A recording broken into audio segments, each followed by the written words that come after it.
La vida puede cambiar en un abrir y cerrar de ojos, o mejor dicho, con el clic de una cámara. Así me pasó a mí. A mis 60 años, creí conocer a mi esposo por completo después de 4 décadas juntos. Hasta que, por casualidad, instalé cámaras de vigilancia en nuestra casa y descubrí un secreto tan oscuro que no solo destruyó mi matrimonio, sino que casi lleva a mi hija al borde del abismo.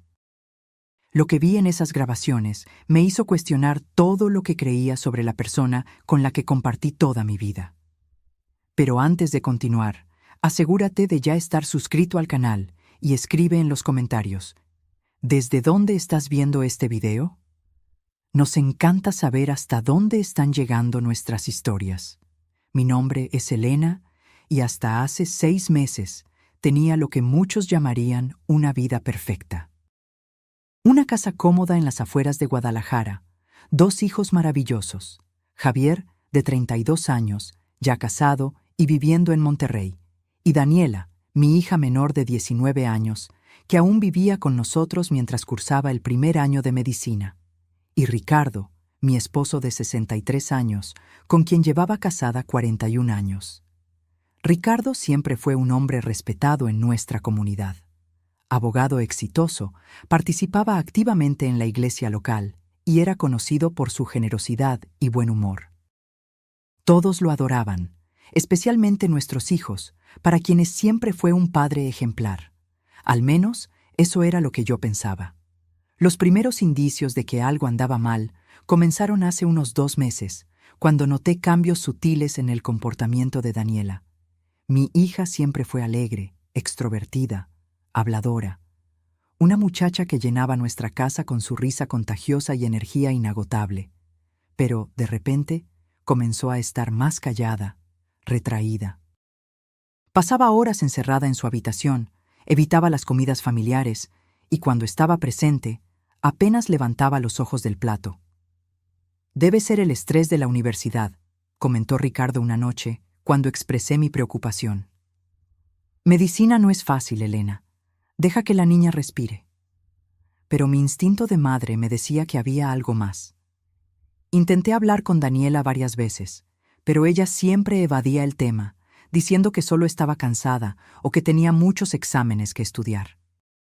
Aún así, notaba la forma en que se encogía cuando su padre entraba al mismo espacio, cómo evitaba quedarse a solas con él.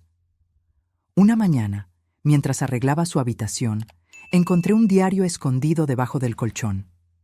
Sé que no debería haberlo hecho, pero lo abrí. La mayoría de las páginas estaban en blanco, excepto por una, donde había escrito repetidamente: «¿Por qué hace esto? ¿Por qué sigue haciendo esto?». Mi corazón se oprimió. ¿De quién estaba hablando? Fue entonces cuando empecé a prestar más atención. Ricardo, que siempre había tenido el sueño pesado, ahora parecía despertarse varias veces durante la noche. En algunas ocasiones, al despertar de madrugada, noté que no estaba en la cama. Cuando le pregunté, decía que había ido al baño o a buscar un vaso de agua.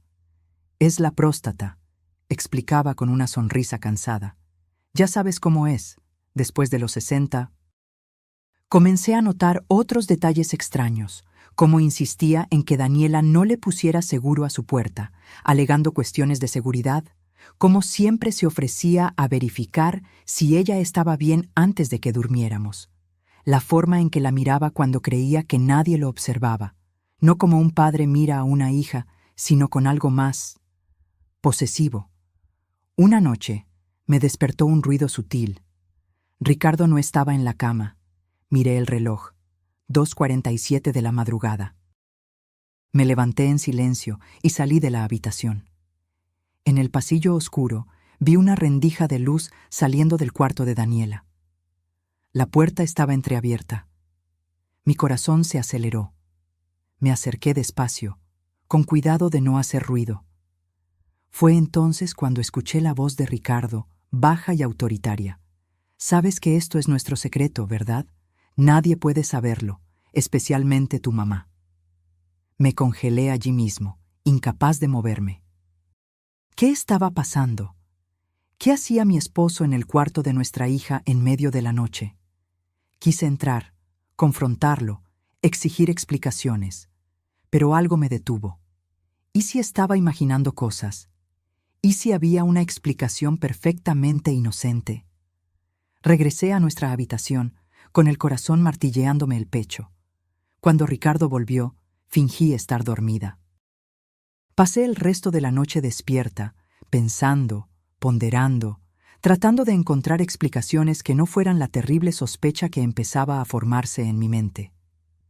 A la mañana siguiente, sin decir nada a nadie, fui a una tienda de electrónica y compré 2 minicámaras de vigilancia. El dependiente, un joven de no más de 25 años, me explicó cómo funcionaban. Son discretas y se pueden acceder desde su celular en cualquier momento, me dijo, mostrándome la aplicación que necesitaría descargar. Perfectas para monitorear la casa cuando no esté o verificar si la niñera está tratando bien a los niños. Pero no estaba preocupada por ladrones o niñeras. Estaba preocupada por algo mucho más cercano, mucho más íntimo. Esa misma tarde, mientras Ricardo estaba en el trabajo y Daniela en la universidad, instalé las cámaras, una en su habitación, colocada discretamente en un estante entre libros, y otra en el pasillo, orientada hacia la puerta. Probé la aplicación en mi celular. Funcionaba perfectamente. Ahora solo quedaba esperar. Por la noche, después de que todos se fueron a dormir, me quedé despierta, con el celular escondido debajo de la almohada, esperando. Alrededor de las 2:30 de la mañana, sentí que Ricardo se movía a mi lado. Se levantó con cuidado, me miró para verificar si estaba dormida y salió de la habitación. Inmediatamente, tomé mi celular y abrí la aplicación de las cámaras. La imagen del pasillo mostró a Ricardo detenido frente a la puerta de Daniela. Se quedó allí por unos segundos, como si estuviera escuchando, antes de girar la manija lentamente y entrar. Cambié a la cámara de su habitación, con el dedo temblando sobre la pantalla. Lo que vi en los minutos siguientes destruyó mi mundo para siempre. Ricardo se acercó a la cama donde Daniela dormía. Se sentó en el borde y comenzó a acariciarle el cabello. Daniela se despertó asustada, pero no gritó. En cambio, se encogió, como si ya lo esperara, como si fuera una rutina terrible. Vi a mi esposo susurrar algo que no pude oír, mientras su mano se deslizaba debajo de la cobija de ella. No pude ver más. Con el corazón roto y una furia que nunca antes había sentido, salí de la cama. No me preocupé por ser silenciosa. Caminé por el pasillo a pasos firmes y abrí la puerta del cuarto de Daniela con un empujón violento. La escena que encontré confirmó mis peores temores. Ricardo estaba sentado en la cama de nuestra hija, con su mano aún debajo de la cobija, mientras Daniela estaba inmóvil, mirando al techo con los ojos vacíos, como si su mente se hubiera escapado lejos de allí. «¿Qué estás haciendo?», grité, con mi voz irreconocible incluso para mí misma. Ricardo saltó de la cama, con el rostro pálido como una hoja de papel. «Elena, no es lo que estás pensando. Daniela tuvo una pesadilla. Solo vine a ver si estaba bien». Pero yo sabía la verdad. Lo había visto con mis propios ojos, y ahora, al mirar el rostro de mi hija, esa expresión vacía, supe que no era la primera vez, que esto había estado sucediendo durante mucho tiempo, justo debajo de mis narices. «Sal de aquí», ordené, señalando la puerta. «Sal de este cuarto ahora mismo». Ricardo intentó acercarse a mí, pero retrocedí. «Elena, por favor, estás exagerando. Yo solo...» «Lo vi todo, Ricardo». Lo interrumpí, mostrándole mi celular con la grabación aún reproduciéndose. Instalé cámaras. Lo vi todo. Su rostro se transformó. El hombre amable y amoroso que creía conocer desapareció, revelando algo frío y calculador. Sin decir una palabra, salió de la habitación. Escuché sus pasos pesados por el pasillo, el portazo de nuestra habitación. Me volví hacia Daniela, que ahora estaba sentada en la cama, abrazando sus propias rodillas, temblando. Me senté a su lado y la abracé. No se resistió, no habló, solo dejó que la sostuviera mientras lágrimas silenciosas rodaban por su rostro. ¿Desde hace cuánto, hija?, pregunté, mi voz casi un susurro. Daniela respiró hondo, como si reuniera todo el coraje del mundo. Desde que tenía 14 años, mamá. Desde que me atrapó probándome un labial tuyo a escondidas. 5 años, 5 largos años que mi hija sufrió en silencio, mientras yo vivía en la ignorancia, creyendo en la perfección de nuestra familia. ¿Cómo pude no darme cuenta? ¿Cómo pude no protegerla? ¿Por qué nunca me lo contaste?, pregunté, sabiendo que la culpa no era de ella, pero incapaz de comprender su silencio por tanto tiempo. Él dijo que nadie me creería, que tú te pondrías de su lado, que yo destruiría a nuestra familia.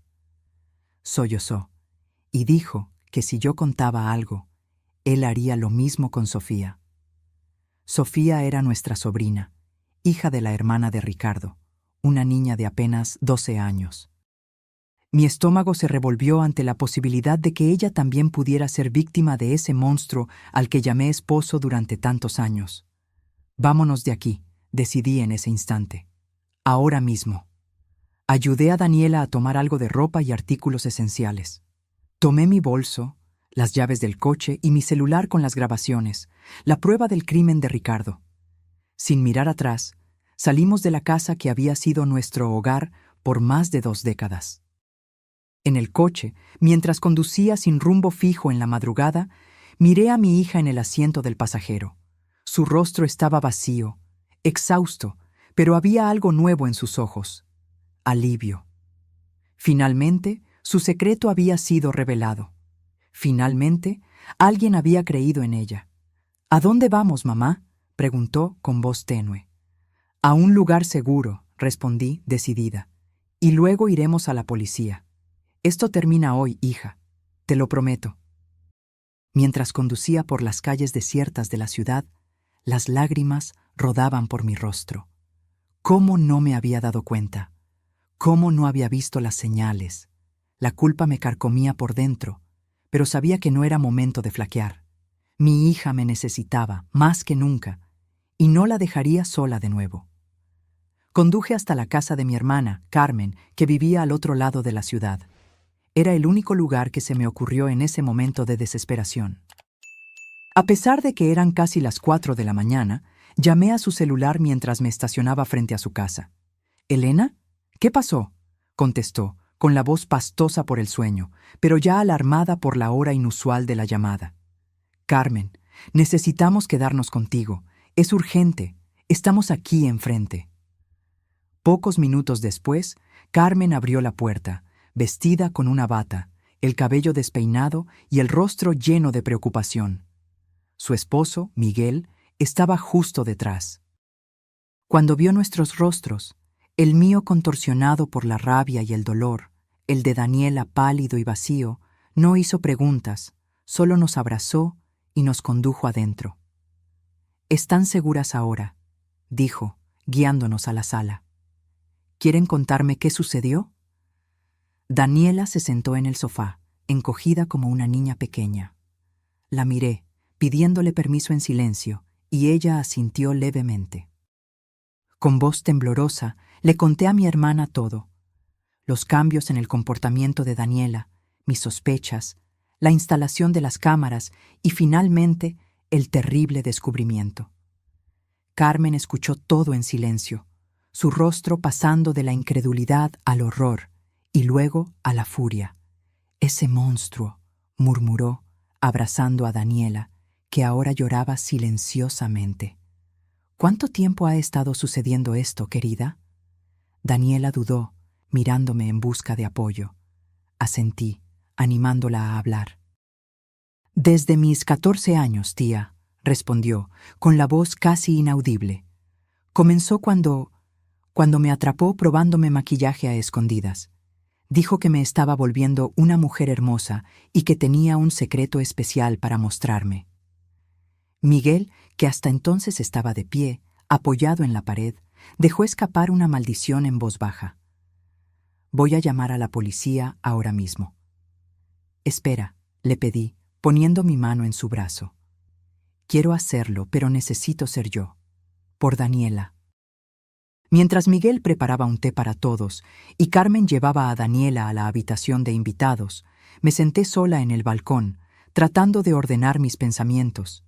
Mi mente era un torbellino de emociones: culpa por no haberme dado cuenta antes, rabia porque Ricardo había traicionado nuestra confianza de la manera más vil posible, y miedo por lo que nos deparaba el futuro. Miré mi celular. 7 llamadas perdidas de Ricardo. Desactivé el tono. No tenía nada que decirle ahora. No había explicación en el mundo que pudiera justificar lo que hizo. Pero había una decisión que tomar. ¿Qué hacer a continuación? Lo que me preocupaba no era solo el trauma de Daniela, sino también la posibilidad de que Sofía, nuestra sobrina, pudiera estar en peligro. Si Ricardo era capaz de abusar de su propia hija, ¿qué le impediría hacer lo mismo con su sobrina? Cuando regresé adentro, Carmen estaba sentada junto a Daniela en el sofá, acariciándole el cabello mientras ella finalmente parecía relajarse un poco, agotada por la noche de revelaciones. ¿Estás segura de que quieres ir a la policía?, preguntó Carmen en voz baja. Daniela levantó los ojos, ahora secos pero determinados. Sí, no quiero que le haga esto a nadie más. Y creo que necesito esa justicia para seguir adelante. En ese momento, sentí un inmenso orgullo por la fuerza de mi hija. A pesar de todo el sufrimiento, estaba pensando en los demás, queriendo proteger a otras posibles víctimas. Entonces vamos, decidí. Mañana por la mañana iremos a la fiscalía especializada. Dormimos poco esa noche, o más bien, intentamos dormir.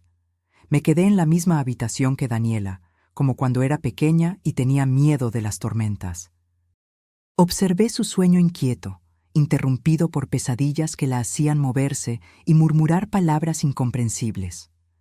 ¿Cuánto dolor había cargado sola todos esos años?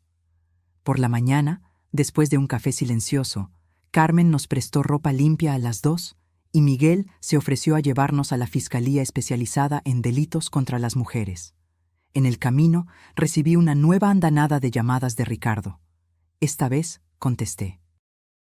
¿Dónde están?, exigió con la voz oscilando entre la preocupación y la irritación. Tomaste el coche y desapareciste en medio de la noche con Daniela. ¿Qué crees que estás haciendo? Vamos a la policía, Ricardo, respondí, sorprendentemente tranquila. Tengo las grabaciones. Vas a pagar por lo que le hiciste a nuestra hija. Hubo un momento de silencio al otro lado de la línea y luego su voz cambió, volviéndose casi suplicante. Elena, estás exagerando. No es lo que parece. Puedo explicarlo todo, pero no hagas esto, por el amor de Dios. Piensa en nuestra familia, en nuestra reputación. ¿Reputación?, repetí incrédula. ¿Abusaste de nuestra hija durante 5 años y te preocupa la reputación? Yo nunca abusé de ella, gritó. Fue solo un cariño paternal. Estás interpretando todo mal, y Daniela está confundida. Siempre ha sido muy fantasiosa, lo sabes. Sentí que la rabia crecía dentro de mí. ¿Cómo se atrevía a sugerir que Daniela estaba inventando cosas? ¿Cómo se atrevía a intentar minimizar lo que había hecho? Lo vi con mis propios ojos, Ricardo. Está todo grabado. Y Daniela me contó todo. Todos esos años que tú... No tienes pruebas de nada, interrumpió con la voz ahora fría y calculadora. Es tu palabra y la de ella contra la mía.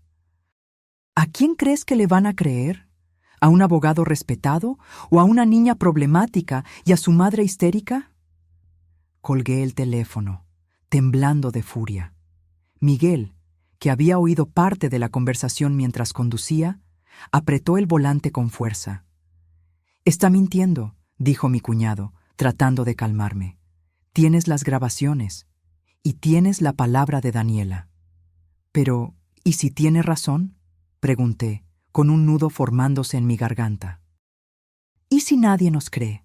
¿Y si usa su influencia para salirse con la suya? Daniela, que estaba callada en el asiento trasero, se inclinó hacia adelante y tocó mi hombro.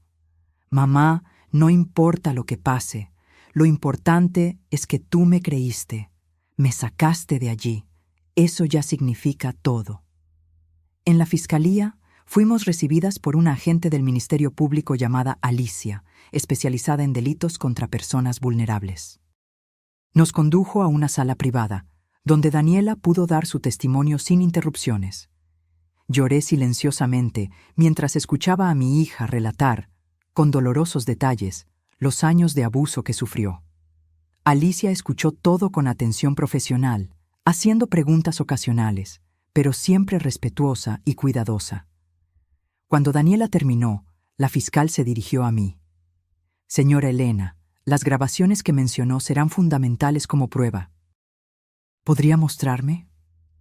Con las manos temblorosas, le entregué mi celular, con la aplicación de la cámara abierta en las grabaciones de la noche anterior. Alicia miró en silencio, con el rostro impasible, pero vi que sus dedos apretaban el bolígrafo que sostenía con tanta fuerza que pensé que se iba a romper. Esto es evidencia suficiente para una orden de aprehensión, dijo finalmente. El comportamiento de su esposo en la grabación, combinado con el testimonio de Daniela, constituye el delito de violación equiparada, incluso si ahora tiene 19 años, ya que el abuso comenzó cuando era menor de edad. Además, existe el agravante de ser su padre, lo que configura abuso de autoridad. ¿Y qué pasa ahora?, pregunté, dominada por una mezcla de alivio y aprensión. Vamos a levantar el reporte oficial, tomar las declaraciones formalmente y solicitar la orden de prisión preventiva. Usted y su hija necesitarán un lugar seguro para quedarse, ya que también emitiremos una medida de protección contra él. Pueden quedarse en mi casa, ofreció Carmen, que había permanecido en silencio hasta entonces, por el tiempo que sea necesario. Alicia asintió, aprobando. Perfecto. Y en cuanto a la sobrina que mencionaron, Sofía, es importante verificar si también fue víctima. Podemos solicitar una evaluación psicológica si su madre consiente. Mi corazón se encogió al pensar en Sofía. ¿Habría sufrido también a manos de ese monstruo? La idea era tan dolorosa que apenas podía respirar. Cuando salimos de la fiscalía, ya pasaba del mediodía. Daniela parecía exhausta, pero había una nueva determinación en sus ojos, como si un peso inmenso se hubiera quitado de sus hombros. Yo, en cambio, me sentía devastada. ¿Cómo pude vivir tanto tiempo con un hombre capaz de tal atrocidad y no darme cuenta de nada? De camino de regreso a casa de Carmen, mi celular sonó de nuevo. No era Ricardo, sino Estela, su hermana y madre de Sofía. Mi estómago se anudó. Elena, dijo tan pronto como contesté, con la voz temblando. La policía acaba de llevarse a Ricardo. ¿Qué está pasando? Dijo que es todo un malentendido, que estás inventando cosas. Respiré hondo, reuniendo coraje. Estela, no es fácil decir esto, pero Ricardo abusó sexualmente de Daniela durante 5 años. Lo descubrí anoche. Instalé cámaras porque sospechaba que algo andaba mal. Hubo un silencio prolongado al otro lado de la línea. No, murmuró finalmente. No puede ser verdad. Mi hermano no haría eso.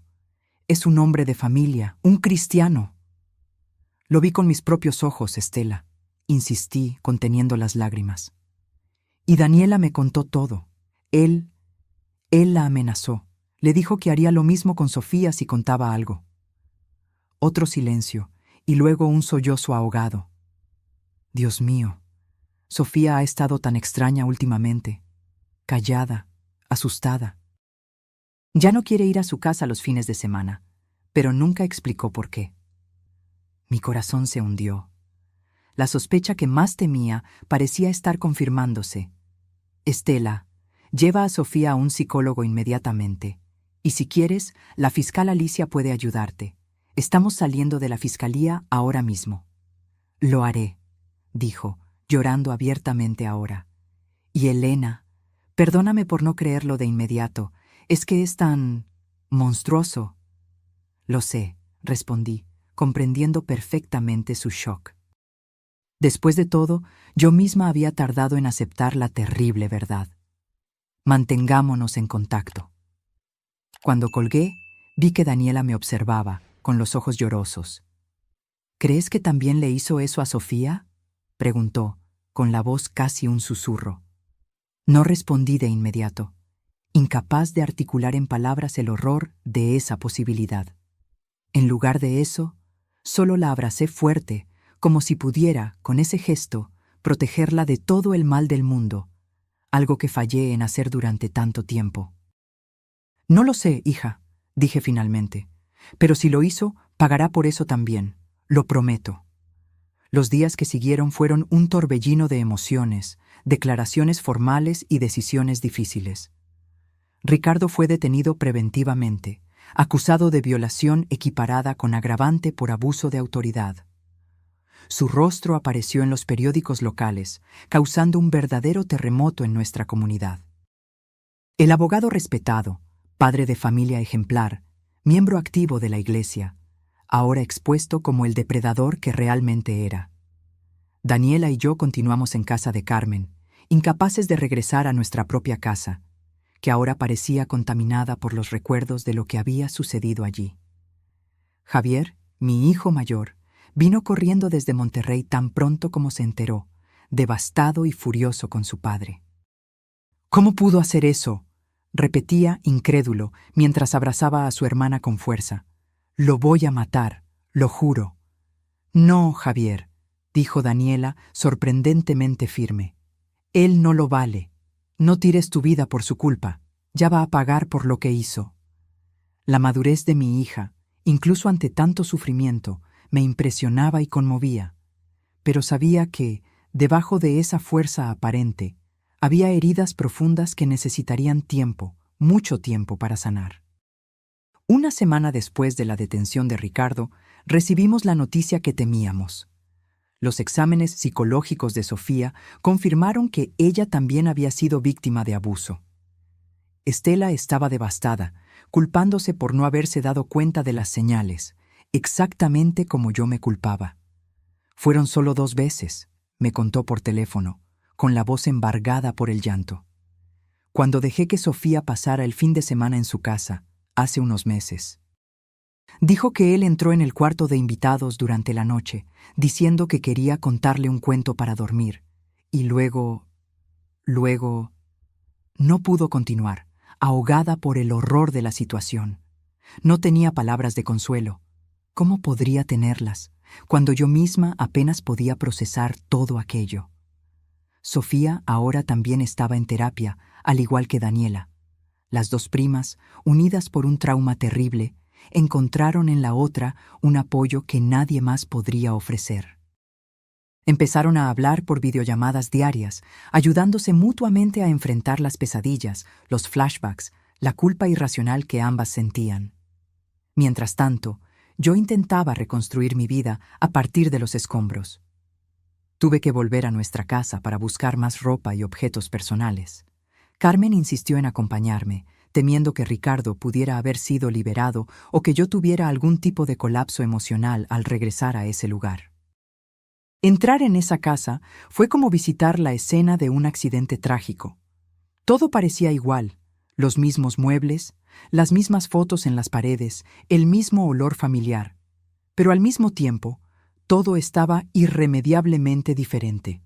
Cada rincón ahora estaba impregnado por el conocimiento de lo que había sucedido allí. En nuestro cuarto, no.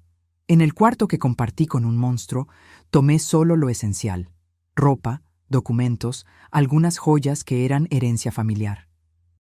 No quería nada que me lo recordara. En la cómoda vi nuestra foto de boda, sonrisas congeladas en un momento que ahora parecía pertenecer a otra vida, a otras personas. ¿Cómo pude ser tan ciega?, le pregunté a Carmen mientras miraba esa foto. ¿Cómo no me di cuenta de lo que estaba pasando justo debajo de mis narices? Carmen puso su mano en mi hombro. No te culpes, Elena. Los abusadores son maestros en engañar, en crear fachadas perfectas. Ricardo nos engañó a todos, no solo a ti. Pero la culpa no me abandonaba. Todas las noches me despertaba sobresaltada, reviviendo en pesadillas el momento en que vi, a través de la cámara, a mi esposo abusando de nuestra hija. Y luego otros pensamientos invadían mi mente. ¿Cuántas veces pasó esto antes? ¿Qué más no vi? ¿Qué más no supe? 2 semanas después de la detención de Ricardo, su abogado presentó una solicitud de libertad condicional, alegando que no ofrecía peligro a la sociedad y que podría responder al proceso en libertad. Afortunadamente, el juez negó la solicitud, considerando la gravedad del crimen y el riesgo de intimidación a las víctimas. El día en que supimos de esa decisión, Daniela tuvo su primera crisis de ansiedad severa. Estaba en medio de una clase en la universidad cuando comenzó a sentir falta de aire, taquicardia, sudor frío. Pensando que estaba teniendo un ataque al corazón, sus compañeros la llevaron de urgencia a la sala de urgencias. Pensé que iba a morir, me contó después, aún temblando en la cama del hospital. Solo podía pensar en él, en lo que me hizo, y de repente no podía respirar. El médico explicó que era una manifestación física del trauma psicológico, algo común en víctimas de abuso. Recomendó que, además de la terapia, Daniela considerara tomar medicación para la ansiedad, al menos temporalmente. «No quiero medicinas», protestó cuando estábamos a solas. «No quiero sentirme drogada todo el tiempo». «Nadie te va a obligar a nada», le aseguré, acariciándole el cabello como hacía cuando era pequeña. «Pero piénsalo como una muleta temporal, algo para ayudarte mientras te estás curando. No es debilidad aceptar ayuda». Daniela asintió, demasiado cansada para discutir. En los días siguientes accedió a tomar la medicación prescrita y poco a poco las crisis de ansiedad comenzaron a disminuir en frecuencia e intensidad. Mientras tanto, el caso ganaba proporciones que nunca imaginé. Una reportera del periódico local descubrió la historia y publicó un artículo sobre el abogado respetado que abusaba de su hija. Aunque nuestros nombres no fueron divulgados directamente, la descripción era lo suficientemente específica como para que todos en nuestra comunidad supieran de quién se trataba. Los teléfonos no paraban de sonar. Amigos, vecinos, colegas de trabajo, todos queriendo confirmar si los rumores eran ciertos. Algunos ofrecían apoyo, otros solo curiosos por el escándalo. Desactivé mi celular y le pedí a Carmen que filtrara las llamadas en su casa. La iglesia a la que asistíamos nos contactó a través del sacerdote. Quería visitarnos para ofrecer consuelo espiritual. Rechacé educadamente. A pesar de mi fe, en ese momento no podía conciliar la imagen de un Dios amoroso con el horror que se había abatido sobre mi familia. ¿Cómo permitió Dios que esto sucediera? ¿Por qué no protegió a mi hija, una inocente? El proceso siguió su curso. El Ministerio Público presentó una denuncia contra Ricardo por violación equiparada con agravantes de violencia psicológica y abuso de autoridad, tanto en el caso de Daniela como en el de Sofía. La pena prevista podría alcanzar los 15 años de reclusión. La defensa de él insistía en la tesis de que todo no era más que un malentendido, que las imágenes de la cámara no mostraban explícitamente un acto sexual y que las niñas estaban confundidas o sugestionadas. Era una estrategia vil, pero predecible, intentar desacreditar a las víctimas, especialmente cuando son jóvenes. «Está diciendo que estamos mintiendo», lloró Daniela una noche después de enterarse de los argumentos de la defensa. «Que estoy inventando todo esto». «No importa lo que diga», la consolé, aunque estaba tan furiosa como ella. «Tenemos las pruebas, tenemos la verdad de nuestro lado». Pero la verdad, descubrí, no siempre es suficiente en el sistema de justicia. O al menos, no es tan rápida como nos gustaría. El proceso se arrastraba, con audiencias programadas y reprogramadas, peritajes solicitados, testigos declarando. Cada paso parecía diseñado para hacer que las víctimas revivieran su trauma repetidas veces. Mientras tanto, nuestra vida práctica también exigía decisiones difíciles. No podíamos quedarnos indefinidamente en casa de Carmen, aunque ella insistiera en que no era molestia. Y yo necesitaba encontrar un trabajo. Había sido ama de casa durante la mayor parte de mi matrimonio, confiando en los ingresos de Ricardo. Ahora, a mis 60 años, me vi obligada a empezar de cero. Decidí vender nuestra casa. Además de necesitar el dinero, Ninguna de las dos podía imaginarse volver a vivir allí.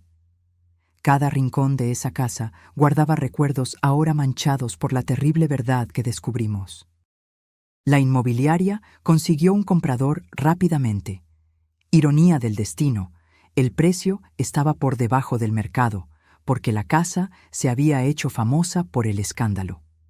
Con el dinero de la venta, compré un pequeño apartamento para Daniela y para mí, en una colonia diferente, lejos de miradas curiosas y susurros malévolos. Conseguí también un empleo como asistente administrativa en un consultorio médico, gracias a la recomendación de un amigo de Carmen.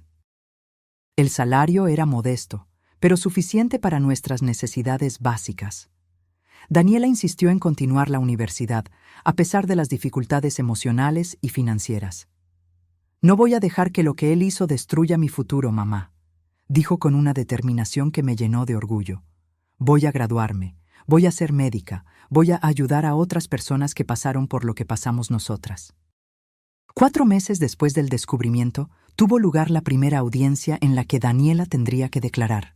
Yo estaba tan nerviosa como ella, temiendo el efecto que revivir todo podría tener en su frágil equilibrio emocional. En la sala de audiencias me senté al fondo, como determinó el juez, para no influir en el testimonio. Vi a mi hija, tan joven y tan marcada, sentarse frente al juez, al fiscal y al abogado defensor. Ricardo también estaba allí, sentado a pocos metros de ella, separado solo por una mesa. Fue la primera vez que lo vi desde aquella noche fatídica. Estaba más delgado, con ojeras profundas, el cabello canoso mal cuidado. Pero sus ojos eran los mismos, fríos, calculadores. Cuando me vio, esbozó una pequeña sonrisa, como si estuviéramos en un evento social cualquiera, como si no hubiera un abismo de horror entre nosotros. Daniela evitó mirarlo durante todo el testimonio. Con la voz temblorosa, pero decidida, contó todo, desde el primer episodio a los 14 años hasta las amenazas para mantener el silencio. El juez fue respetuoso y paciente, interrumpiendo siempre que el abogado defensor hacía preguntas capciosas o intentaba desacreditarla. El momento más difícil fue cuando el abogado de Ricardo le preguntó: si todo esto que alega era tan terrible, ¿por qué esperó 5 años para contarlo? ¿Por qué no buscó ayuda antes? Daniela respiró hondo, miró directamente al abogado y respondió: ¿sabe usted lo que es tener miedo todos los días de su vida? ¿Miedo de que nadie le crea? ¿Miedo de destruir a su familia? ¿Miedo de que la persona que debería protegerla le haga daño a otras personas que usted ama si abre la boca? Hubo un silencio pesado en la sala. El abogado pareció momentáneamente sin palabras ante la intensidad emocional de esa respuesta. Cuando terminó la audiencia, Daniela estaba exhausta, pero había una nueva firmeza en ella, como si ese testimonio hubiera sido, de alguna manera, liberador. Al salir del tribunal, me abrazó fuerte. «Gracias por creerme, mamá», susurró. «Gracias por salvarme». Esas palabras me golpearon como una puñalada. Debí haberme dado cuenta antes. Debí haber protegido a mi hija desde el principio. La culpa era un peso constante que yo cargaba. No, hija, tú me salvaste a mí. Tuviste el coraje que yo no tuve. Esa noche, acostada en mi nueva cama, en mi nuevo apartamento, miré al techo, pensando en cómo la vida puede cambiar completamente en un abrir y cerrar de ojos. Cómo alguien que creíste conocer íntimamente puede esconder un monstruo dentro de sí. Cómo los cimientos de tu vida pueden desmoronarse, dejando solo escombros. Pero también pensé en cómo, incluso de los escombros, es posible comenzar a reconstruir, ladrillo a ladrillo, día tras día. La casa nunca sería la misma, las grietas siempre estarían allí, visibles u ocultas. Pero sería un refugio, un lugar para seguir viviendo. Con ese pensamiento me dormí, soñando no con el pasado que perdimos, sino con el futuro que estábamos, dolorosamente, comenzando a construir. 6 meses después del descubrimiento, recibí una llamada de la fiscal Alicia. Quería informarme que había surgido una tercera víctima, una expasante del bufete de Ricardo, que ahora, alentada por el coraje de Daniela, decidió también denunciarlo por acoso sexual cuando ella tenía apenas 17 años. Esto fortalece aún más el caso, explicó Alicia. Muestra un patrón de comportamiento, no un malentendido aislado como alega la defensa.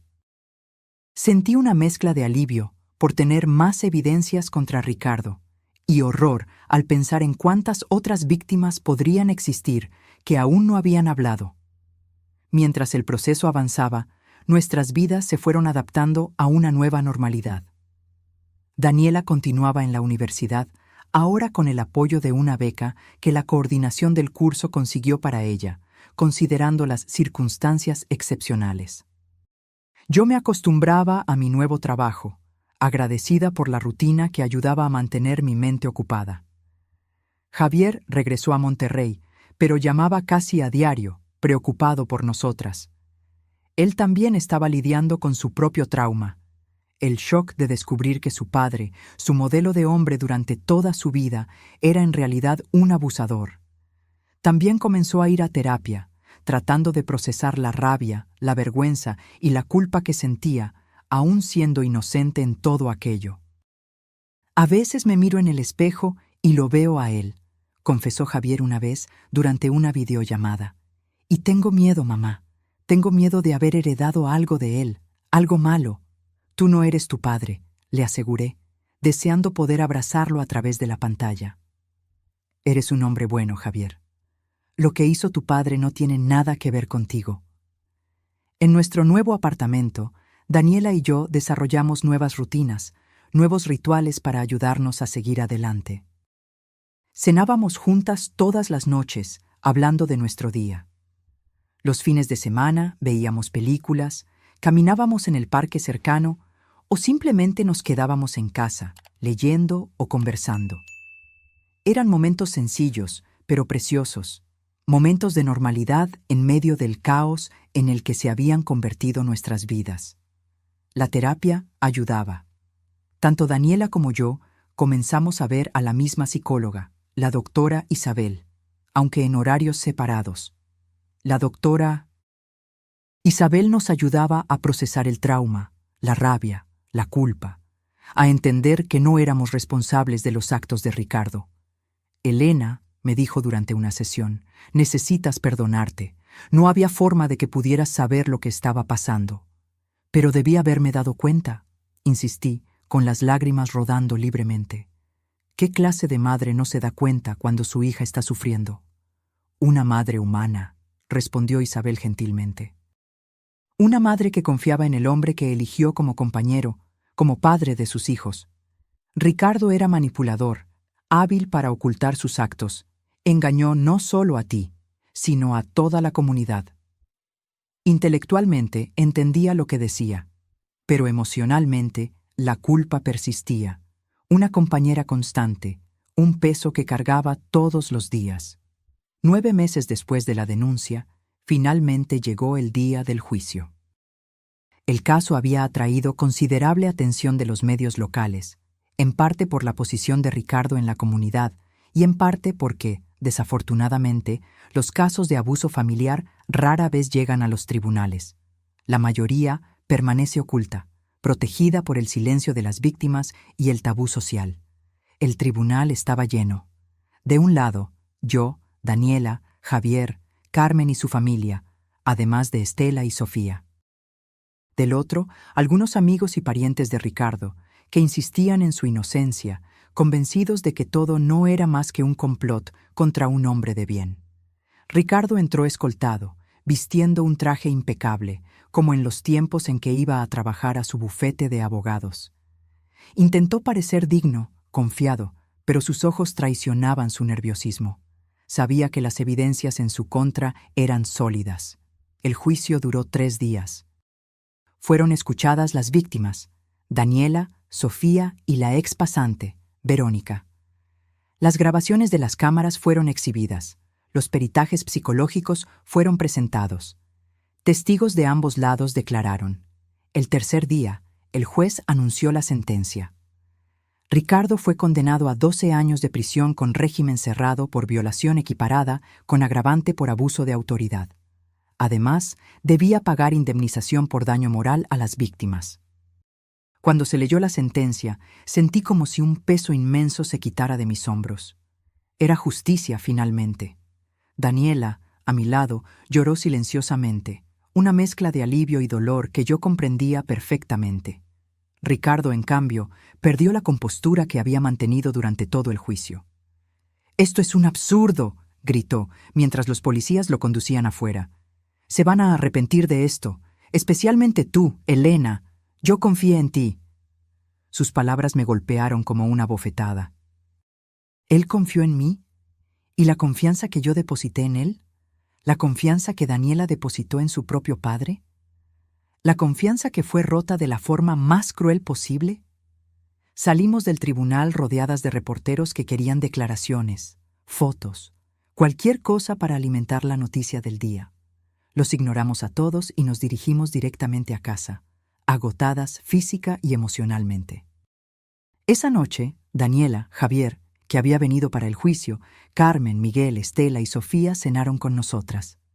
Era una celebración contenida, no de alegría, sino de alivio, de cierre de un capítulo doloroso, de justicia, aunque tardía.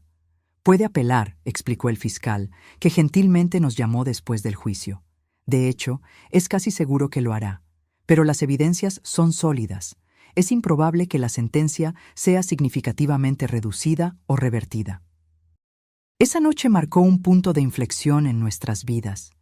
No era el fin del dolor, del trauma, de los recuerdos que siempre nos perseguirían, pero era el comienzo de un camino de curación verdadera. Ahora, sin la incertidumbre del proceso judicial cerniéndose sobre nuestras cabezas, podíamos realmente empezar a mirar hacia adelante. En los meses que siguieron, cada una de las víctimas encontró su propio camino para lidiar con lo que había pasado. Sofía, ahora de 13 años, continuaba en terapia y había comenzado a expresarse a través del arte, pintando cuadros vibrantes que, según ella, espantaban a los monstruos. Verónica, la expasante, se graduó en la Facultad de Derecho y decidió especializarse en Derecho de Mujeres y Niños para ayudar a otras víctimas como ella. Y Daniela, mi Daniela, mostraba una resiliencia que me sorprendía a diario.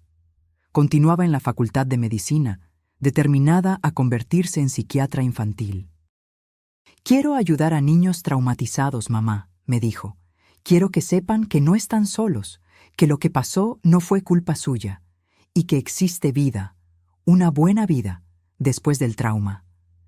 En cuanto a mí, poco a poco fui aprendiendo a vivir en esta nueva realidad. El trabajo en el consultorio médico se convirtió en más que solo un medio de sustento. Se convirtió en un lugar donde me sentía útil, valorada.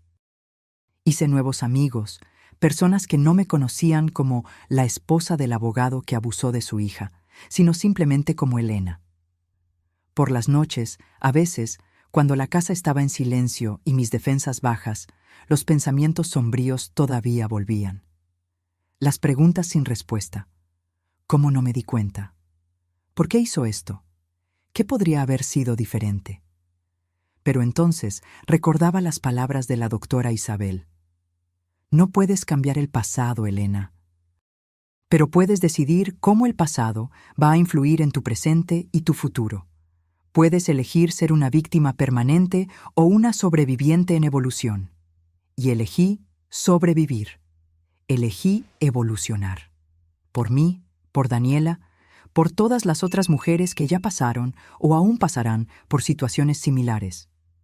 Porque la verdad es que historias como la nuestra son mucho más comunes de lo que nos gustaría admitir.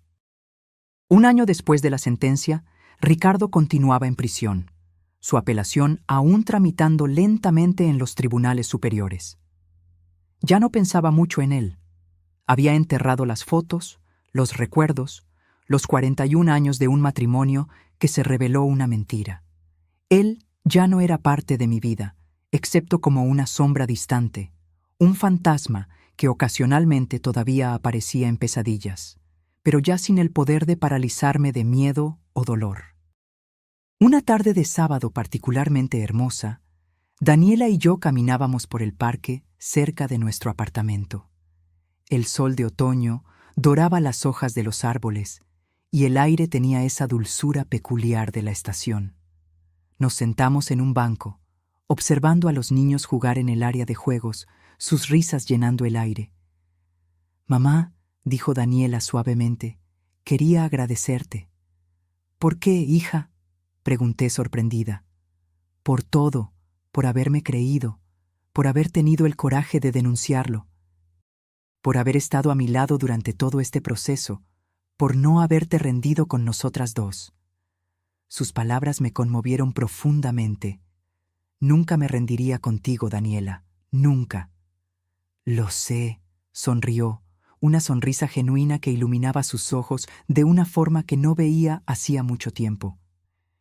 «Y por eso estoy logrando seguir adelante, porque sé que no estoy sola». En ese momento, bajo el sol de otoño, con mi hija a mi lado, sentí una paz que no experimentaba hacía mucho tiempo. El camino hacia la curación aún era largo, con altibajos, días buenos y días malos, pero estábamos caminando juntas, paso a paso, reconstruyendo nuestras vidas a partir de los escombros. Y tal vez, solo tal vez, podríamos transformar nuestro dolor en algo significativo, algo que ayudara a otras mujeres y niños atrapados en situaciones similares. Tal vez nuestra historia podría ser un faro, mostrando que es posible encontrar coraje para denunciar, fuerza para enfrentar el proceso judicial y esperanza para volver a empezar, no importa cuán devastadora sea la traición. Porque al final, lo que descubrí es que la verdadera fuerza no está en nunca caer, sino en levantarse todas las veces, incluso cuando parece imposible. Y en ese proceso de levantarse, de sanar, reside una belleza profunda y transformadora que solo quien pasó por algo similar puede realmente comprender. Descubrí que la curación no es lineal. No hay un camino recto del trauma a la recuperación. Es más como una espiral, donde a veces sientes que estás volviendo al punto de partida, solo para darte cuenta de que en realidad estás en un nivel diferente, viendo las cosas desde una perspectiva nueva. 18 meses después del descubrimiento que cambió nuestras vidas, Daniela y yo creamos nuevas rutinas, nuevos hábitos, una nueva forma de ser familia. Nuestro pequeño apartamento se convirtió en un hogar acogedor, lleno de plantas que cuidábamos juntas, libros que amábamos y fotografías nuevas. Solo nosotras dos, Javier cuando venía a visitarnos, Carmen y su familia, momentos felices que capturábamos para reemplazar los recuerdos dolorosos. Las terapias continuaban, aunque con menor frecuencia. Daniela ahora veía a la doctora Isabel solo una vez al mes, más como mantenimiento que como tratamiento intensivo. Yo continuaba mis sesiones quincenales, aún trabajando en temas de culpa y autoperdón que se resistían a desaparecer. En una de esas sesiones le comenté a la doctora Isabel cómo me sentía dividida sobre mi pasado con Ricardo. «Es extraño», confesé. «A veces me encuentro pensando en los momentos buenos que tuvimos, como cuando nació Javier, o nuestros viajes familiares, y por un instante olvido quién es realmente. Y luego me siento culpable por esos pensamientos, como si estuviera traicionando a Daniela de alguna manera». Isabel me miró con esa comprensión serena que siempre me calmaba. «Elena, pasaste 41 años con ese hombre. Es natural que existan recuerdos positivos. Aceptar que hubo momentos buenos no significa perdonar o minimizar los actos horribles que cometió. Es solo reconocer la complejidad de la situación y la dualidad que existe en muchos abusadores». ¿Dualidad? Sí. Ricardo no era solo un monstruo las 24 horas del día, los 7 días de la semana. Si lo fuera, habría sido descubierto mucho antes. Era un profesional respetado, un miembro activo de la iglesia, un vecino servicial, y también era un abusador. Esa capacidad de mantener una fachada normal o incluso ejemplar, es precisamente lo que permite que muchos abusadores permanezcan ocultos durante tanto tiempo. Sus palabras tenían sentido, aunque todavía era difícil conciliar esas dos versiones del hombre con el que compartí mi vida. ¿Y cómo le explico esto a Daniela?, pregunté preocupada. ¿Cómo le digo que todavía tengo recuerdos positivos del hombre que la hirió tanto? No tienes que decírselo. A menos que ella pregunte o que el tema surja naturalmente. Daniela está procesando su propio trauma, a su propia manera. Puede que tenga sentimientos similares y también esté luchando por conciliarlos. Era verdad. A pesar de todo, Daniela ocasionalmente mencionaba recuerdos de la infancia que involucraban a su padre de manera neutral o incluso positiva. ¿Recuerdas cuando papá nos llevó a ese campamento?, preguntó una vez. O, creo que heredé el gusto por la música clásica de papá. Esas pequeñas menciones mostraban que, al igual que yo, ella estaba tratando de integrar todas las partes de su historia, sin negar ninguna de ellas. El segundo año de la Facultad de Medicina de Daniela estaba llegando a su fin, y ahora salía con Arturo, un compañero de curso que conoció en las clases de anatomía. Era su primera relación seria desde que todo sucedió, y yo podía ver lo nerviosa que estaba por ello. ¿Y si no puedo, mamá?, me preguntó una noche, mientras preparábamos la cena. ¿Y si lo que me pasó me ha roto para siempre? ¿Y si nunca puedo tener una relación normal con un hombre? No estás rota, hija, respondí, dejando caer el cuchillo con el que cortaba los vegetales para abrazarla. Estás herida, y las heridas pueden sanar.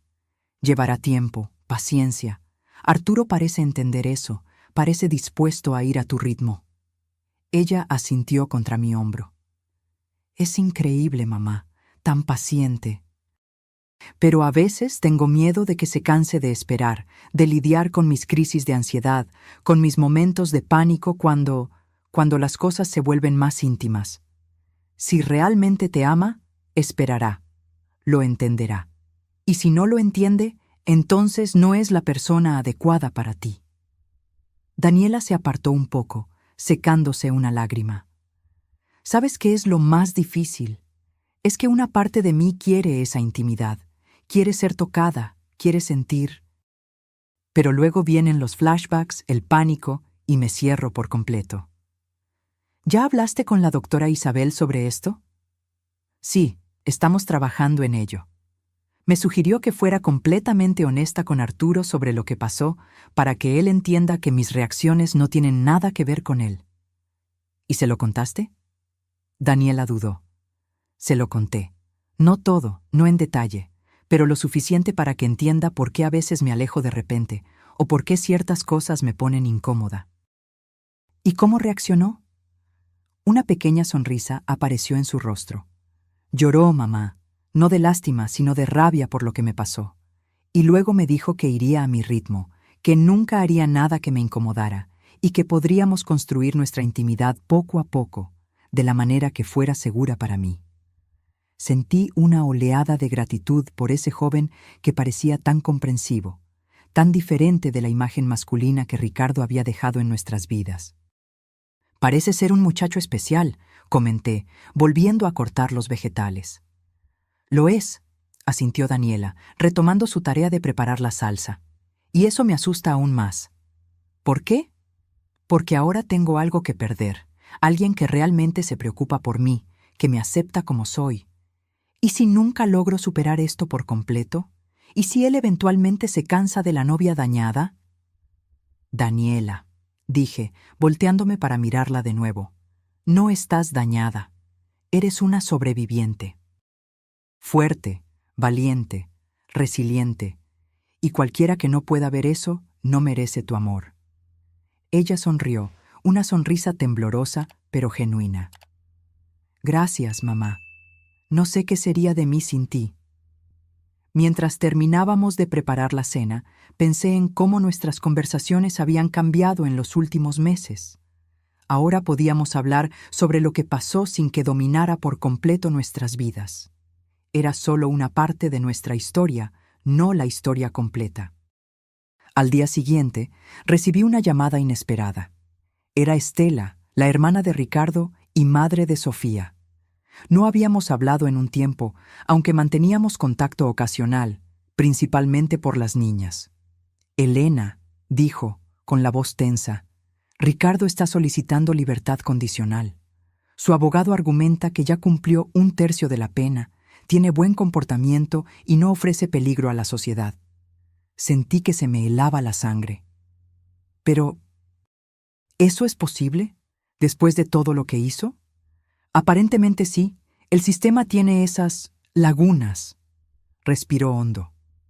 Estoy llamando porque vamos a necesitarlas de nuevo. Tú, yo, las niñas. Para testificar, para mostrarle al juez que todavía representa un peligro. Cerré los ojos, tratando de procesar este nuevo giro.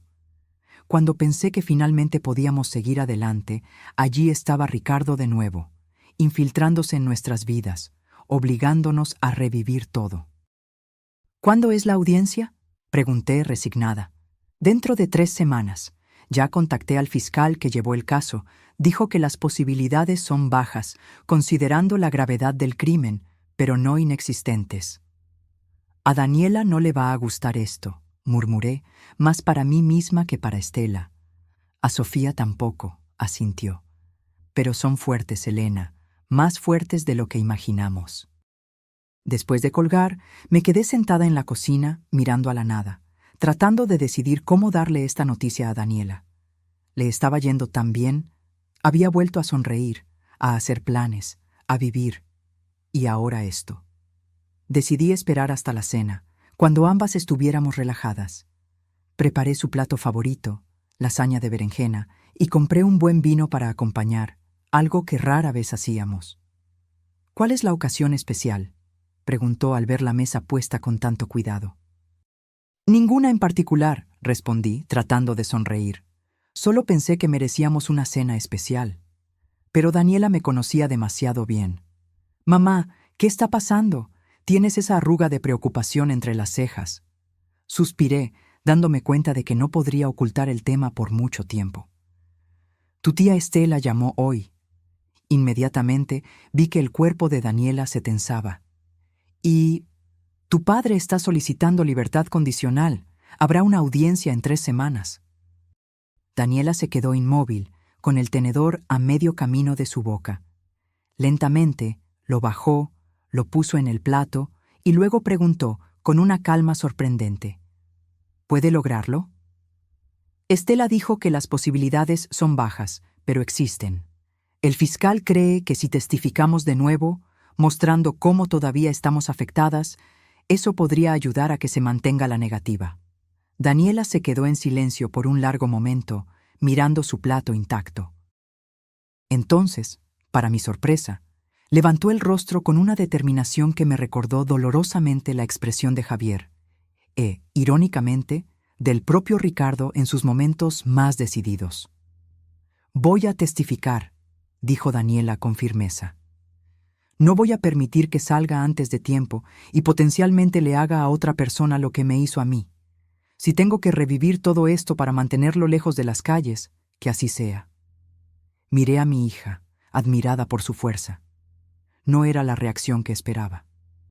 Pensé que se sentiría devastada, asustada, tal vez incluso se negaría a participar. En cambio, allí estaba ella, decidida a enfrentar al monstruo una vez más. ¿Estás segura, hija? No será fácil verlo de nuevo, tener que hablar de todo otra vez. Nada de esto es fácil, mamá, respondió, tomando su tenedor de nuevo. Pero sobreviví al abuso, sobreviví al juicio, sobreviviré a esto también. En las semanas previas a la audiencia, noté un cambio en Daniela. Se volvió más introspectiva, pasaba más tiempo estudiando, como si intentara mantener su mente ocupada.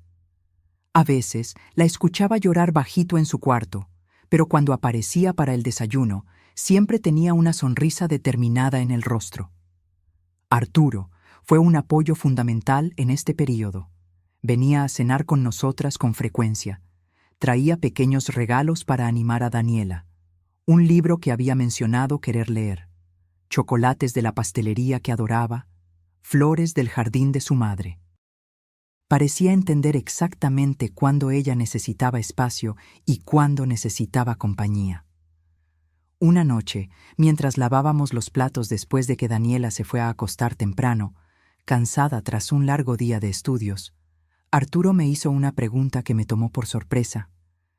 «Doña Elena, ¿cree que Daniela podrá manejar esto?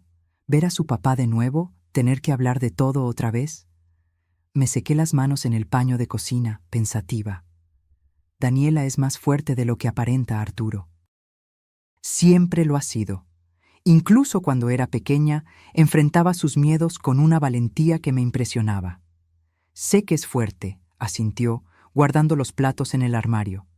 Pero también sé que tiene pesadillas casi todas las noches.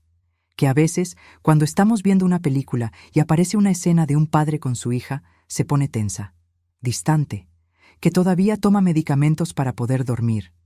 Lo miré con nueva apreciación.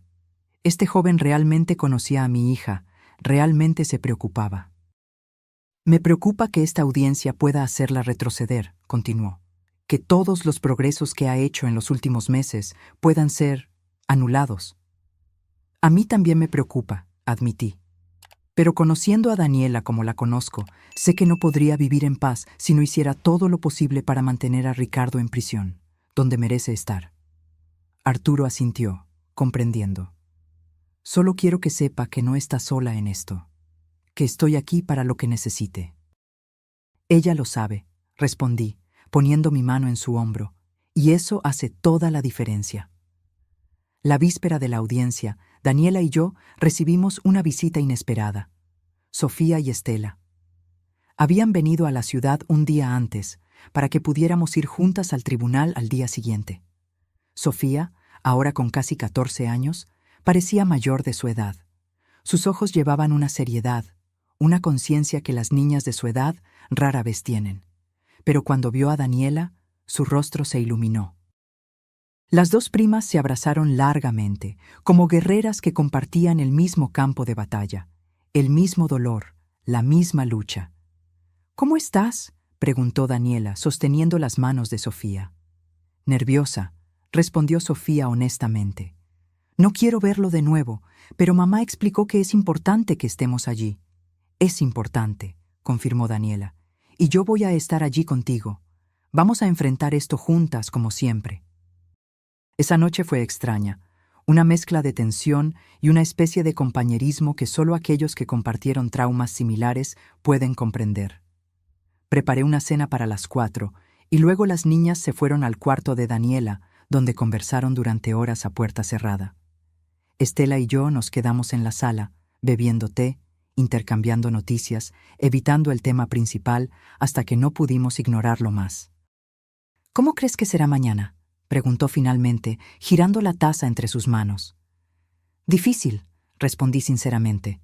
«Ver a Ricardo de nuevo, escuchar sus argumentos, sus excusas. Pero creo que estamos preparadas, o tan preparadas como podemos estar». Estela asintió con la mirada perdida en algún punto de la pared. «A veces todavía no puedo creerlo. Mi propio hermano, ¿cómo no me di cuenta?». Era la misma pregunta que me hacía a mí misma incontables veces. ¿Cómo no nos dimos cuenta? ¿Cómo dejamos que esto sucediera? Era muy bueno escondiendo, respondí, repentinamente cansada. Muy bueno manteniendo las apariencias. Aún así, insistió, mirándome ahora. Debí haber notado algo, alguna señal. Yo era su esposa, Estela. Dormía en la misma cama que él todas las noches, y no me di cuenta de nada. La culpa no es nuestra, es de él, solo de él. Ella suspiró, pareciendo momentáneamente aliviada por escuchar esas palabras, aunque su mirada aún mostraba que no creía totalmente en ellas. Yo la entendía. Yo misma todavía luchaba por creerlo. A la mañana siguiente, nos arreglamos en silencio. Daniela eligió ropa formal, pero cómoda. Pantalón de vestir negro, camisa blanca y un blazer sencillo.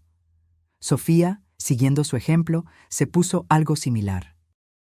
Parecían mayores, más serias, como si hubieran dejado atrás cualquier rastro de juventud despreocupada. El tribunal estaba casi vacío cuando llegamos, solo algunas personas dispersas en los bancos. El fiscal que conocíamos del caso original, el abogado de Ricardo, algunos oficiales de justicia. Y luego, escoltado por guardias, Ricardo entró. Parecía diferente, más delgado, el cabello completamente canoso ahora, la piel con un tono grisáceo, típico de quien pasa mucho tiempo sin ver el sol. Pero sus ojos seguían siendo los mismos, fríos, calculadores, observadores. Cuando nos vio, algo brilló en esos ojos. ¿Rabia? ¿Resentimiento? No podía hablarnos directamente, pero su mirada lo decía todo. Nos culpaba.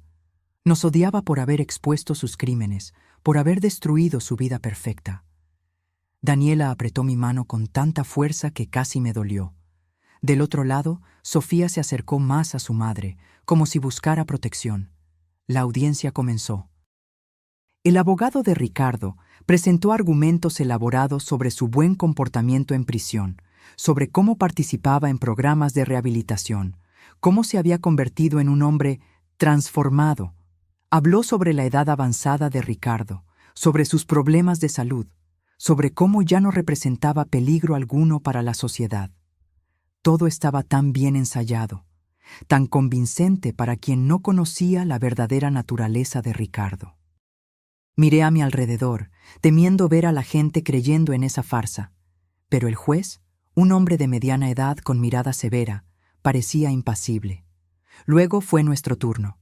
El fiscal nos llamó una a una para testificar. Primero Estela, luego yo, luego Sofía y finalmente Daniela. Cuando llegó el turno de Daniela, se levantó con una dignidad que me llenó de orgullo. Caminó hasta el frente de la sala, hizo el juramento y miró directamente al juez. «Su nombre completo, por favor», le pidió. «Daniela Torres», respondió con voz clara. «Señorita Torres, ¿cómo se sentiría sabiendo que su padre podría ser liberado antes del cumplimiento completo de su condena?» Daniela respiró hondo, y yo podía ver que estaba luchando por mantener la compostura. «Me sentiría aterrorizada, señoría, no solo por mí, sino por cualquier joven que se cruzara en su camino. ¿Podría explicar mejor? Mi padre, Ricardo, abusó de mí durante 5 años.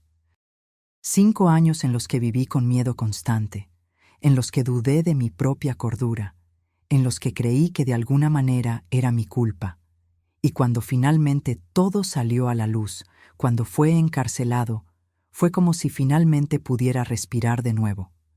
La idea de que pueda estar libre, de que pueda estar en cualquier lugar, me causa pánico. ¿Cree que todavía representa un peligro?» Daniela miró directamente a Ricardo por primera vez. Sus miradas se cruzaron, y yo podía sentir la electricidad de ese momento, el silencioso enfrentamiento entre víctima y agresor. «Creo que sí», respondió, volviendo a mirar al juez. «Mi padre nunca admitió lo que hizo, nunca se arrepintió. Hasta hoy insiste en que fue un malentendido, que estamos exagerando. Alguien que no reconoce el mal que causó está condenado a repetir ese mal». El abogado de Ricardo intentó desacreditarla con preguntas capciosas, intentó hacerla parecer emocionalmente inestable o vengativa. Pero Daniela se mantuvo firme, respondiendo con una claridad y una convicción que claramente impresionaron al juez. Cuando terminó la audiencia, el juez anunció que necesitaría tiempo para evaluar todos los testimonios y evidencias antes de tomar una decisión.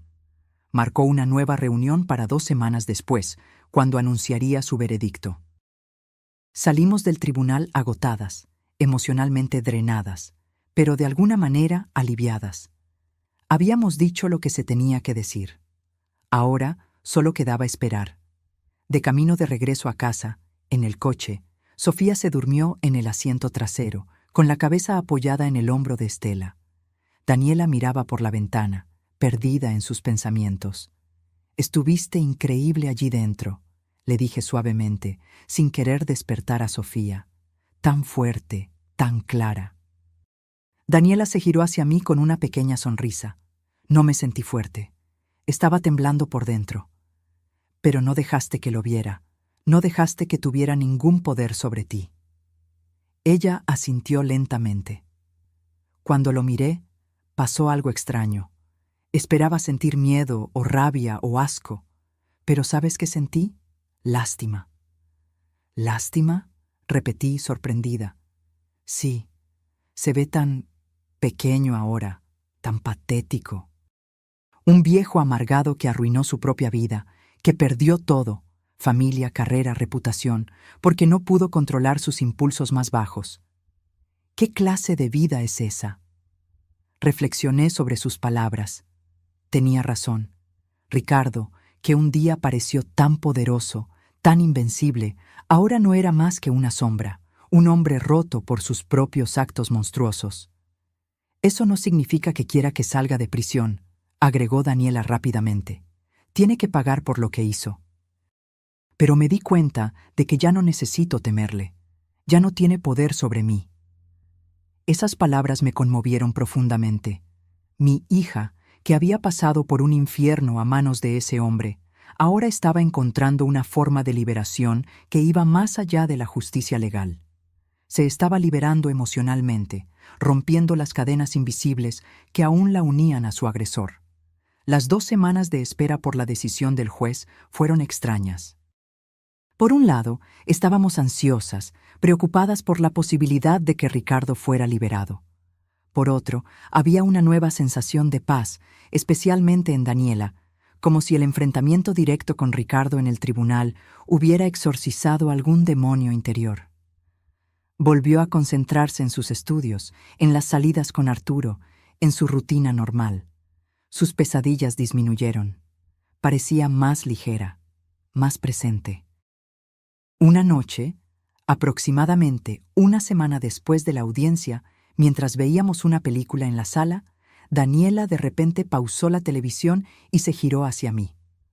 «Mamá, estoy pensando en ofrecerme como voluntaria para un proyecto». «¿Qué tipo de proyecto?», pregunté, curiosa por su expresión determinada. «Es un programa en el hospital universitario para apoyar a víctimas de abuso sexual. Necesitan estudiantes de medicina para ayudar en las atenciones iniciales, para crear un ambiente más acogedor para las víctimas cuando llegan al hospital». Sentí un nudo en el pecho. Era un paso tan valiente, tan significativo. «¿Crees que estás lista para eso? Puede ser emocionalmente agotador». «Creo que sí», respondió pensativa. «De hecho, creo que es exactamente lo que necesito hacer. Usar mi experiencia para ayudar a otras personas que están pasando por lo mismo que yo. Darle sentido a todo esto, ¿sabes?». Lo entendí perfectamente. Daniela estaba transformando su dolor en propósito, su experiencia traumática en una herramienta para el bien. Era una forma de curación, de transmutación. «Me parece una idea maravillosa», respondí, sosteniendo su mano. «Vas a ser increíble en eso». Ella sonrió, esa sonrisa genuina que tanto amaba ver. «Gracias, mamá, por todo». La noche anterior a la decisión del juez, recibí una llamada inesperada. Era Verónica, la ex pasante que también había sido víctima de Ricardo. No habíamos hablado en un tiempo. «Elena», dijo con la voz tensa, «escuché que mañana sale la decisión sobre la libertad condicional. ¿Estarán allí?». «Sí, las 4», respondí. «¿Tú también irás?». «Sí, no testifiqué esta vez, pero quiero estar presente. Quiero que vea que ninguna de nosotras ha olvidado, que ninguna de nosotras va a permitir que se salga con la suya». Agradecí su solidaridad y después de colgar, le conté a Daniela sobre la llamada. «Es bueno saber que no estamos solas en esta lucha», comentó, preparándose para dormir, «que existe una red de apoyo, de personas que se preocupan». «Nunca estuvimos solas, hija», respondí, besando su frente como hacía cuando era pequeña. «Y nunca lo estaremos». Al día siguiente, el tribunal estaba más lleno. Además de nosotras 4 y Verónica, había otras personas que reconocí de la comunidad, algunas reporteras de periódicos locales e incluso el sacerdote de la iglesia a la que asistíamos, que vino a mostrar apoyo. Ricardo fue traído por los guardias, luciendo más nervioso que en la audiencia anterior. Intentó mantener la expresión confiada, pero sus ojos traicionaban su ansiedad. El juez entró, Todos se levantaron, y luego vino el momento que tanto temíamos y esperábamos. Después de considerar cuidadosamente todos los testimonios, peritajes y evidencias presentadas, comenzó el juez. Este tribunal decide negar la solicitud de libertad condicional al acusado Ricardo Torres. Un suspiro colectivo de alivio recorrió nuestro pequeño grupo. Daniela apretó mi mano, sus ojos brillando con lágrimas contenidas. Este tribunal considera que, dada la gravedad de los crímenes cometidos, el acusado debe cumplir al menos 2/3 de su pena antes de que se considere cualquier nueva solicitud de libertad condicional. Además, ordeno el mantenimiento de la orden de restricción que prohíbe al acusado acercarse o contactar, directa o indirectamente, a cualquiera de las víctimas. Ricardo bajó la cabeza, claramente derrotado. Su abogado le susurró algo al oído, probablemente sobre la posibilidad de apelación, pero en ese momento, la victoria era nuestra. Al salir del tribunal, Daniela, Sofía, Verónica y yo nos abrazamos, un círculo de mujeres unidas por una experiencia terrible, pero también por el coraje de enfrentarla, de buscar justicia, de no dejarse silenciar. ¿Se acabó?, preguntó Sofía con voz pequeña y esperanzada. Por ahora sí, respondió Daniela, abrazando a su prima por los hombros. E incluso si lo intenta de nuevo en el futuro, estaremos listas. Siempre lo estaremos. Regresamos a casa en un ambiente de celebración contenida. No era alegría exactamente. ¿Cómo podría serlo ante todo lo que habíamos pasado? Sino una profunda sensación de justicia, de cierre. Esa noche, cuando finalmente estuvimos solas de nuevo, Daniela y yo nos sentamos en el pequeño balcón de nuestro apartamento, observando las estrellas que salpicaban el cielo oscuro. «Sabes, mamá», dijo después de un largo silencio cómodo, «creo que realmente estamos volviendo a empezar ahora». «¿Cómo así?» Hasta hoy parecía que solo estábamos tratando de sobrevivir, tratando de no hundirnos. Pero ahora siento que realmente podemos vivir, construir algo nuevo, algo mejor. Miré a mi hija, iluminada por la suave luz de la luna, y vi no solo a la niña que siempre amé, sino a la mujer fuerte en la que se estaba transformando, una sobreviviente, una guerrera, una sanadora. Tienes razón, asentí. Ya no somos solo sobrevivientes, somos renacidas.